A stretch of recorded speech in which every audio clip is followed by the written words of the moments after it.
Hello again, everybody, and welcome to a Vegas Voice Rana's Rants. I am here co-hosting with my Rana Goodman, and she has, of course, another rant to go on, and this time she happens to be 100% correct. So, Rana, you get the credit for the new rant. What's the newest one? Well, thank you.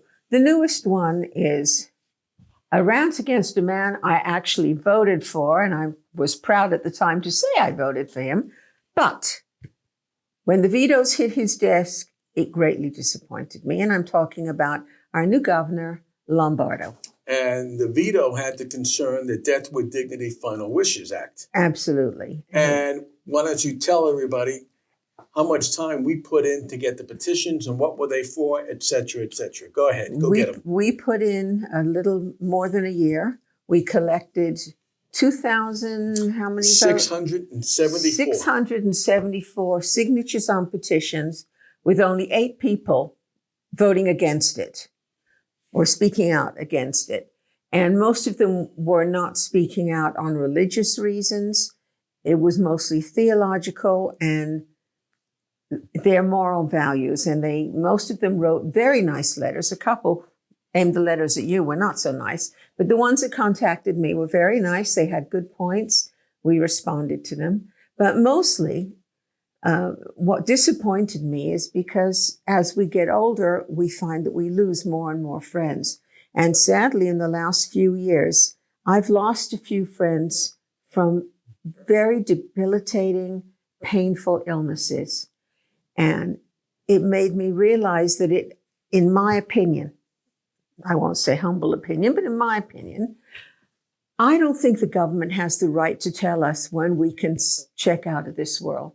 It should be up to the individual, what they believe, how they feel, and how much they're suffering with their illness. And the reasons that Governor Lombardo gave, I find absolutely absurd. He said that he didn't want to sign the bill because he didn't feel it was necessary, that there is palliative care available now, there are painkillers. So being able to have assisted suicide, in his opinion, was not necessary. But you know what? Let's backtrack a little bit. Okay. Because when you say when it's time to check out of this world, Mm-hmm. you're not saying it's because, I'm very upset the Golden Knights didn't win or they won or the Mets are not winning. I got to check out. It is really end of life. And there were procedures involved so that it was more than just, I don't want to live anymore. It was, you are going to die. Right. What you had to do, in the bill itself, you had to have been determined to only have, I believe it was 6 months left to live. Yeah. You had to get the blessing of 2 doctors. A witness statement? A witness statement and everything else. And you were the only one that could request this from your doctor. In other words, you couldn't come along and say, okay, Rana wants this medication to kill herself. They wouldn't accept that. And it's right in the law. It has to be the person themselves asking their physician for help.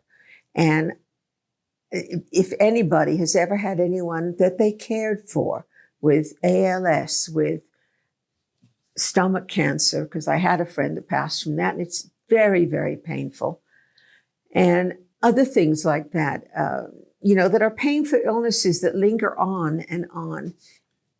And the reporter, Victor Jokes. No, we'll go into that in a second. But you know what I find very surprising is that when someone's about to leave this earth, mm-hmm. and there are family members there, and they know that there's no hope. Right. There really is no hope. No hope. How many times have you told that person, it's okay to go now? Your time is over. We'll take care of the family. It's like the last probably thing you say to that loved one, mm-hmm. besides how much I love you and care about you, is it's okay. Right. And how many times, which is terrible, is after you tell someone, someone passed away after a long illness, and they say, well, it was kind of like a relief. And mm-hmm. that's a horrible way. At least they're at peace now. And it's something that happens day in and day out. And the thing that bothered me before we get into Victor, mm-hmm. the Review Journal column, is that we both had the sad chapter in our lives where we had to put our pet down. and you cried over Numerous it. times I've had it. And I felt horrible and I cried over it. And yet we take the time because we know that there's no hope, and it was the humane thing to do. And everybody realized that. No one called you a dog killer or a cat killer. It's time. It's time. And yet that's humane. But the idea of a person who on his own or her own say, it's time, let me go, that's not humane. No, I agree. And it's just terrible. And now let's go to in the Review Journal, the columnist Victor Jocks had a statement in supporting it, which I thought was just terrible. I want to read it, and then give me your comment on it. And this is Victor's statement in the Review Journal on Sunday, on June 7th, in which he said, let me quote this, "Those who have the courage to endure pain deserve praise for the example they set for everyone else." I can't tell you how much I disagree with that. Absolutely. And my comment when I read that was the same thing I said about Governor Lombardo. He obviously has had no one close to him, especially no one that he loved, pass from one of these illnesses that are so painful. And again, we haven't mentioned in the July edition of the Vegas Voice, we have an editorial. And to tell you the truth, what it really means is that we have to try a little bit harder. Go back again next legislative session. And just do it. And it's going to be a process. And I guess on behalf of you and myself, we want to thank the 2,600 people who took the time to petition and send it to the Vegas Voice, be it by email or by mail. We truly appreciate you taking the time to do so.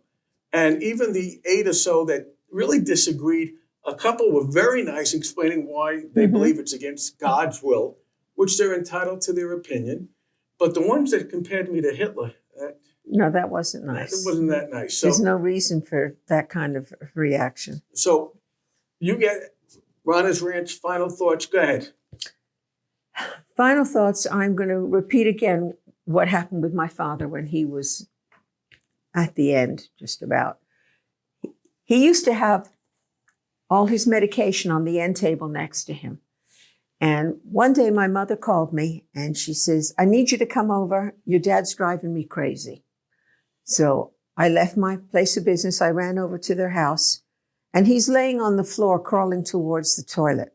And I said, "What are you doing besides driving my mother crazy?" And he said, "I'm going to kill myself." Well, at that point, my mother's standing in the doorway. I had to make light of it. And I said, "Well, if you're going to kill yourself, you're heading in the wrong direction. The pool is that way." So, of course, he laughed and he sat up. And then he says, "I just don't understand why you won't help me."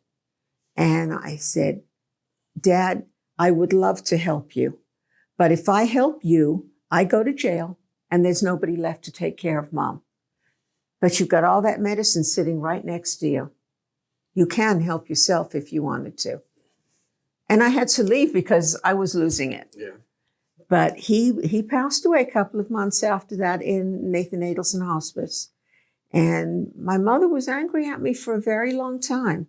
And she said, what was the way she pronounced it? It was the hospice that killed him. They gave him morphia. Morphia. And I said, "No, they didn't kill him, Mom. They let him go in peace." Yeah. And that's what counts. And there's something to be said for that. So I thank you for allowing me to sit next to you. And I thank you for allowing me to come home with you. And this is Dan Roberts and Rana Goodman. And we are saying thank you for watching the Vegas Voice and reading the magazine. And for letting me rant. And we'll see you next time.